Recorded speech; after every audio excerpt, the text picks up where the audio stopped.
Hey guys, it's me, Mario, and today we're going to continue Tagus, the horseman.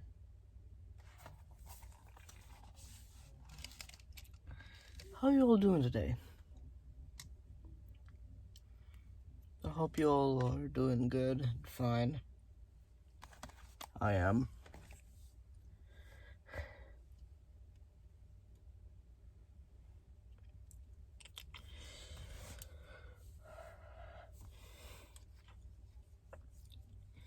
Things have been going good. Kinda.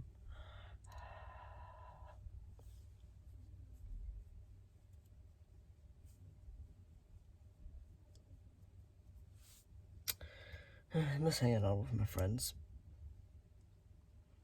Anyway, today we're gonna be reading Tagus, the Horseman, Chapter 4, Hoofbeats in the Night. That was the bookmark I'm using. It's a Starbucks card, but using it as a bookmark. Yeah. Anyway, on to the reading. Hoofbeats in the Night. Hoofbeats in the Night, Chapter 4. Tom paced the cell. There has to be a way out, he thought. He patted the stones against the outside wall with the palm of his hand, listening carefully for any weak spots which would sound hollow, but they were all solid, held together with a mixture of dried tar and rock flakes. It would be impossible to chip any part of it away without a chisel. Tom sat down on the bench, feeling helpless. Then an idea hit him. If he could get the guard to bring him some food, the door would have to be opened. If only for a moment. Tom walked over to examine the door. When the key was turned, a bolt slot from outside the door into a hole in the wall. As he looked closer, Tom's thoughts were interrupted by a drop of water, and another. He looked up. Their ceiling. There was a steady drip coming from the ceiling. He glanced back at the lock. Over the years, the dripping water had worn a gap between the wall and the door, just wide enough for Tom's fingers to slip through. Tom tapped at the stone. It wasn't very strong. The water had absolutely weakened it. I wonder, he thought. Tom tore a strip of cloth from his shirt. He knew what to do. He would have to be quick, but it might just work. The moment the door was unlocked, he would stuff the fabric into the hole. When the guard locked the door again, the bolt would force the fabric against the stone. With any luck, it would be enough to crumble the weakened rock. When he felt sure he could do it, he called out the guard as loudly as he could. "Hello? Hello?" He listened as the guard's heavy footsteps came down the corridor. "What is it, boy?" he asked roughly.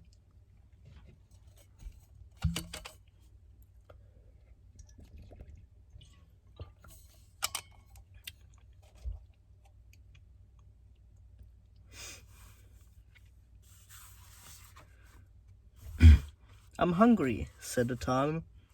"Then you'll have to wait till morning," the guard replied crossly.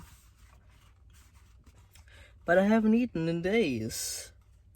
Tom hated lying, but he had no choice. He had to get out. "They need your shoe." The guard laughed clearly, taking pleasure in being mean. "You have to feed me. You have to feed me," Tom yelled.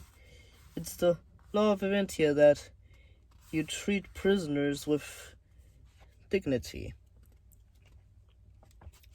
Tom listened as the footsteps made their way back down the corridor. He waited with his ear to the door. A few moments later, he heard the guard returning. Tom readied himself. Placing his fingers in the space between the door and the wall, the footsteps stopped before the door, and he heard the guard. Before the door and the guard fiddling with the keys. This was it. Tom felt the bolt slide back into the door as the guard turned the key. As quickly as he could, he pushed a piece of cloth into the hole in the wall. Just as he did so, the door swung open and hit him on the forehead, sending him flying. The guard stomped in as Tom lay sprawled on the ground, trying to escape, The guard said, laughing and looking down at Tom with a crooked-toothed grin. "There's no escaping from here, lad." Then he dropped a plate of cold growl on the stone floor and stumped back out of the cell, pulling the door closed behind him. As the guard turned the lock, Tom heard the faint clink of stones falling in the floor of the cell. His plan had worked. Tom waited until the footsteps had completely disappeared, before daring to move towards the front of the cell. When he was sure the guard had gone, he pulled gently on the door, and the rest of the stone crumbled around the bolts, and the door opened. Tom peeked his head out and checked. There were no other guards. When he was sure the coast was clear, he stepped into the stone-flagged passage and shut the cell door carefully behind him. Then he crept towards the big door at the end of the passage, listening carefully.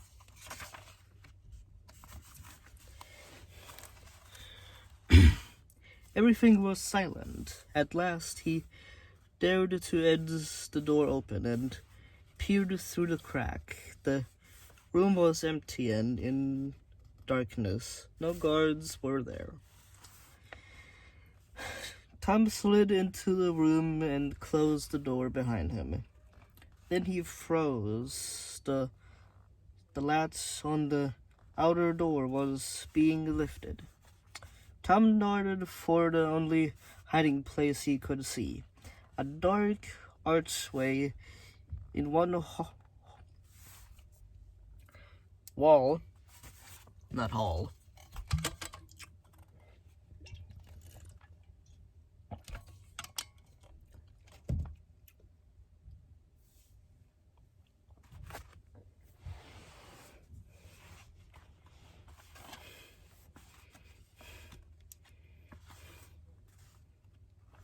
The outer door swung open and another guard appeared. "I'll just check on the prisoner," he said to someone outside. He trampled across the room and through the door to the cells. Tom's stomach dropped. He only had a few minutes before the guards would discover that he was missing. He had to hurry, but there was another guard outside the front door. He couldn't escape that way. Then he realized he was standing at the foot of a spiral staircase. He had no idea where it led, but it was the only way to go. He climbed up, clutching the rope that was looped along the wall. Creeping in the darkness. Tom felt a wooden frame in the stone wall. It must be a window, he thought. There were shutters, he realized, but they were closed. Tom fumbled with the cats and swung them open.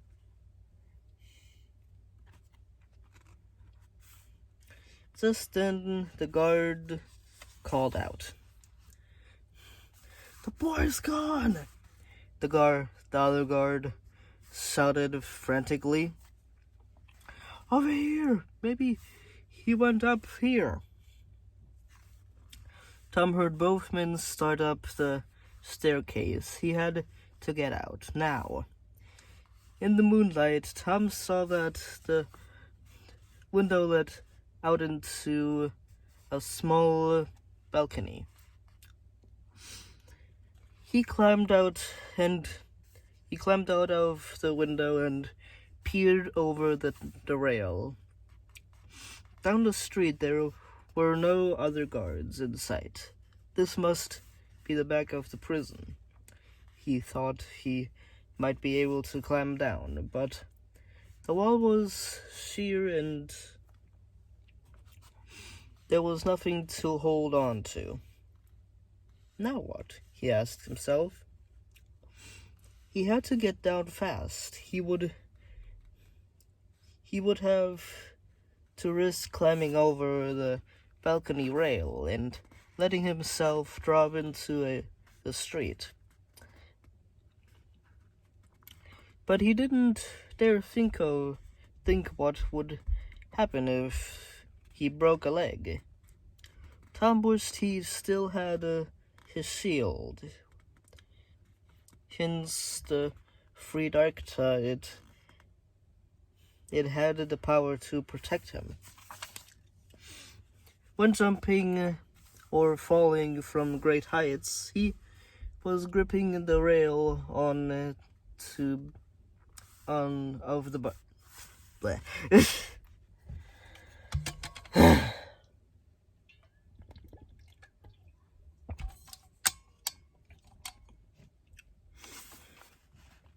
He was gripping the rail of the balcony, getting ready to swing himself over. when he heard a sound slicing through the darkness, his heart almost stopped. Slow hoofbeats were echoing in the silence of the night, and they were coming towards him. And that was chapter 4.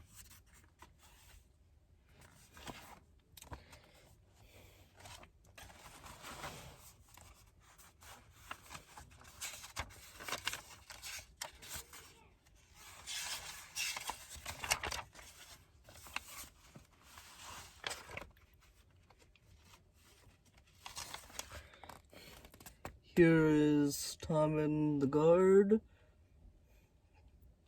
with the guard bringing him some food, and Tom being klutzy and falling to his knees when the guard opened the door.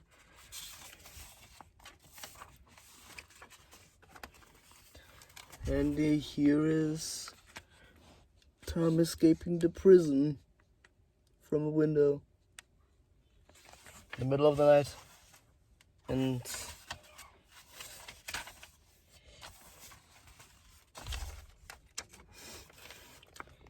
here's he at the balcony about to jump, but he hears hoof steps coming towards him.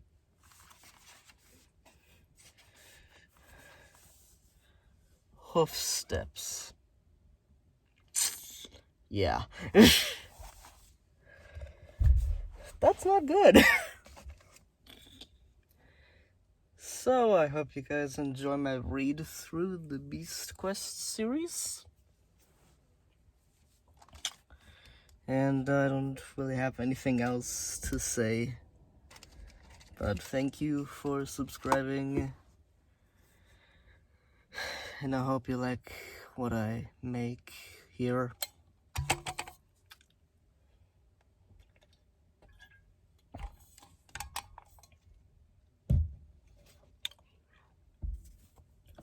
Whenever I'm making videos, I'm kind of in a zone where everything around me suts out, and I'm just focused on reading to you guys. And hopefully you enjoy my readings.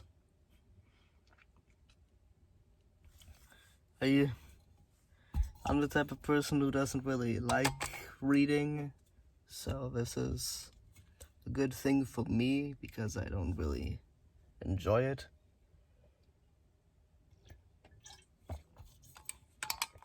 But I have to do it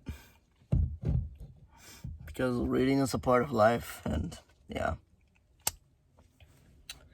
Well, I hope you guys enjoy my videos so far, and I hope I will see you in the next video.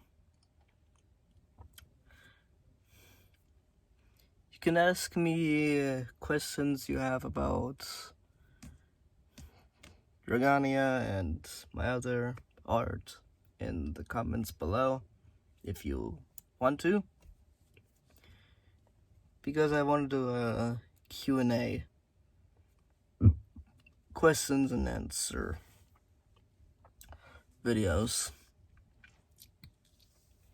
Questions and answer video about Dragania, the cannibals, skeletons,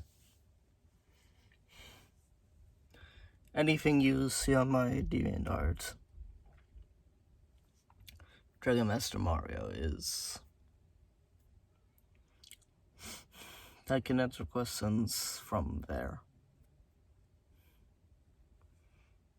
Just type in your questions in the comments below if you have any about any of my art. Then I hope you guys enjoy my art as well. Well, I will see you guys in the next video. Hopefully it's next Saturday, but I can't guarantee it. I can't guarantee if I'm in the mood.